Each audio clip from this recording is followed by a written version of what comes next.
नमस्कार, स्वागत है आपका सागर कोचिंग सेंटर भगवानपुर में। मैं हूं श्रवण कुमार सागर। आज की इस वीडियो में आपके लिए लेकर के आए पंजाब एनएमएस एग्जाम 4 जनवरी 2026 के लिए मॉडल क्वेश्चन पेपर।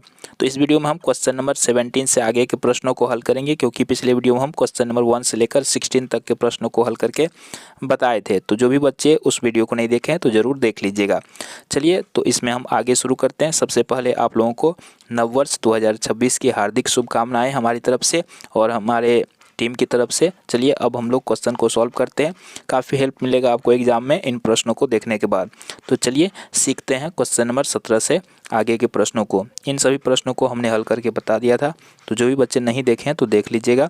साथ ही आप व्हाट्सएप ग्रुप, टेलीग्राम ग्रुप भी ज्वाइन कर सकते हैं, लिंक डिस्क्रिप्शन में दिया गया है। तो चलिए, यहाँ पर हमारा क्वेश्चन नंबर 17 यहाँ से शुरू होता है, इसको हल करते हैं। तो यहाँ पर पंजाबी मीडियम में भी यहाँ पे दिया गया है। क्वेश्चन इसी तरह से आपको एग्जाम में आएगा, एक साइड अंग्रेजी में लिखा रहेगा, एक साइड पंजाबी में। तो जो आपको अच्छा से समझ में आए तो उसमें पढ़ के आप OMR शीट पर जवाब दे सकते हैं। तो यहाँ पे देखिए क्वेश्चन नंबर 17 में है, Ashok is son in law of Maya. तो देखिए यहाँ पे माया है। देखिए, सवाल को बनाने के लिए आपको क्वेश्चन पेपर पर रफ के लिए जगह दिया रहता है, तो उसी पर आपको स्ट्रक्चर बनाना है। ठीक है, जो भी सवाल आए तो उसको स्ट्रक्चर बना के अगर आप बनाएंगे तो सही आंसर निकलेगा। जैसे इसको समझिए, जैसे आप कह रहा है Ashok is son in law of Maya. तो सन इन लॉ मतलब क्या होता है? दामाद। तो अशोक क्या है? माया का दामाद है। तो यहाँ पे हो गया माया। माया की कोई बेटी होगी तब तो उसका दामाद होगा, तो माया का दामाद है अशोक। ठीक है, अब कहता है Nirmal is wife of Ashok. Ashok है, अशोक का वाइफ है निर्मल, तो यहाँ पे कौन आ गया? निर्मल। ठीक है, अब अगला कंडीशन है असीम इज सन ऑफ निर्मल। यहाँ पे कोई असीम नाम का है, ठीक है, जो क्या है? निर्मल का बेटा है। Manju and Chinki are sisters of Aseem. यहाँ पे असीम का सिस्टर है मंजू और कौन है? चिंकी। ठीक है, मंजू और चिंकी क्या? असीम का सिस्टर है। हो गया। अब कहता है what is relation of Maya with Chinki. कहता है चिंकी से माया का क्या रिलेशन है, क्या रिश्ता है? तो जिससे रिश्ता पूछेगा उसके तरफ से सोचिएगा। किससे पूछा है? चिंकी से, तो चिंकी की तरफ से सोचिए। यहाँ पे है चिंकी, चिंकी का ये कौन था? भाई। अब भाई का ये कौन है? माँ। ठीक है, ये कौन हो गया? माँ। अब माँ का ये माँ, तो माँ का माँ कौन होता है बच्चों? नानी होता है। तो मैटरनल ग्रैंड मदर, तो पहला ऑप्शन सही है। तो इस प्रकार आप स्ट्रक्चर बनाएंगे और सॉल्व करेंगे ऐसे प्रश्नों का। चलिए अगला प्रश्न सॉल्व करते हैं। क्वेश्चन नंबर 18, शान इज सन ऑफ आशा। शान जो है आशा का बेटा है, तो यहाँ पे हो गया आशा। ठीक है, आशा का बेटा कौन है? शान। ठीक है, लिख लिए। अब कहता है अर्श इज सन ऑफ शान। अब इसका बेटा है अर्श। ठीक है, इसका बेटा कौन है? अर्श। हो गया। यहाँ पे बिट्टू इज सिस्टर ऑफ अर्श। अब अर्श का सिस्टर है बिट्टू। ठीक है, पूरा लिखने की ज़रूरत नहीं है क्योंकि हमें सिर्फ सॉल्व करना है, तो शॉर्टकट में लिखेंगे बिट्टू। फिर कहता है उसके बाद है Kittu is daughter of Neena. ठीक है, किट्टू क्या है? नीना की डॉटर है। तो यहाँ पे देख लेते हैं, ये हो गया Neena is mother of Bittu. अब बिट्टू का जो है माँ है नीना, यहाँ पे लिख लेते हैं नीना। नीना कौन हो गया? बिट्टू की माँ।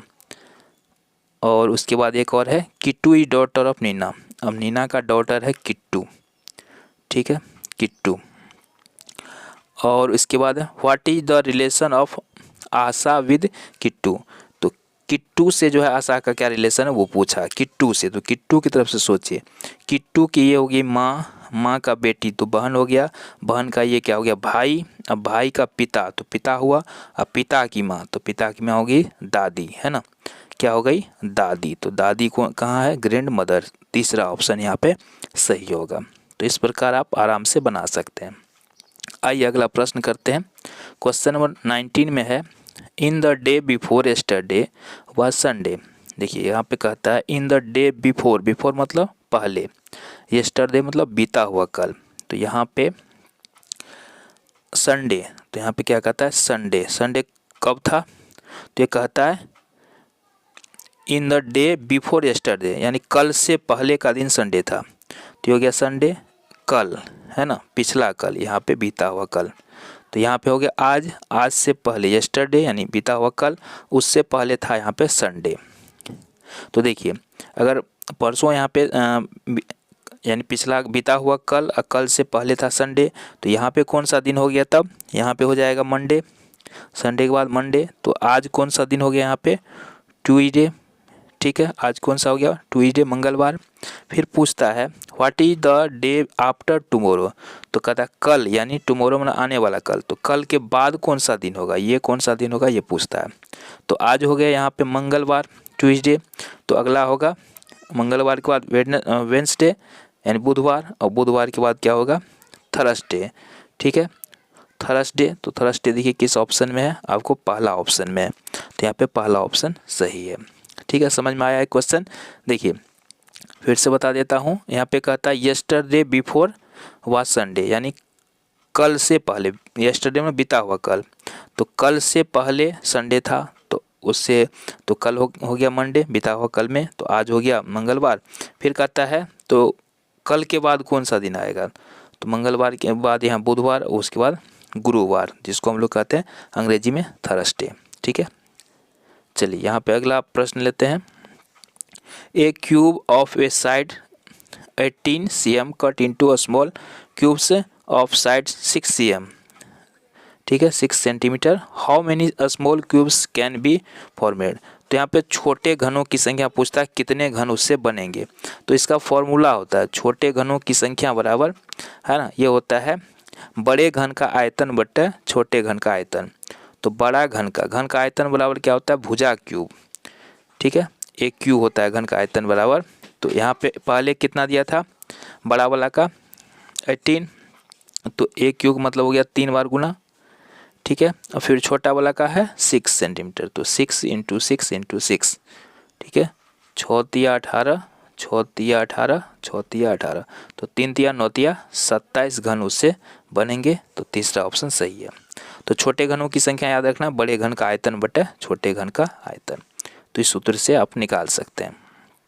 चलिए अगला है the ratio of areas of 2 circles is 16 ratio 81, what is the ratio in their radius. ठीक है, तो यहाँ पे क्षेत्रफल का अनुपात दिया हुआ, त्रिज्या का अनुपात पूछता है। तो वृत्त का क्षेत्रफल बराबर क्या होता है, पाई आर स्क्वायर। ठीक है, तो पाई आर स्क्वायर, दूसरे का भी हो जाएगा पाई आर स्क्वायर, जो कि हमें पता है 16 अनुपात रेशियो है 81, तो 16 बाय हो गया 81। अब पाई पाई कट जाएगा। अब देखिए दोनों में आर है, यानी तो इसका ले सकते हैं आर बटे आर का स्क्वायर, दोनों पे स्क्वायर है तो यहाँ पे कोष्ठ लगा के दोनों पे लिख सकते हैं। तो इधर हो गया 16 बटे 81 यानी 16 बाय 81। तो यहाँ पे स्क्वायर इस साइड अगर ले जाते हैं, स्क्वायर को यहाँ से हटाते हैं, इसको बराबर के उस साइड ले जाते हैं, तो ये आता है वर्गमूल यानी रूट में आता है। ठीक है, तो यहाँ पे हो जाएगा आर का मान तब कितना हो जाएगा, ये हो जाएगा 16 का स्क्वायर रूट कितना हो जाएगा 4, और 81 का स्क्वायर रूट हो जाएगा 9, तो 4/9 यानी कि 4:9। तो दूसरा ऑप्शन यहाँ पे सही है।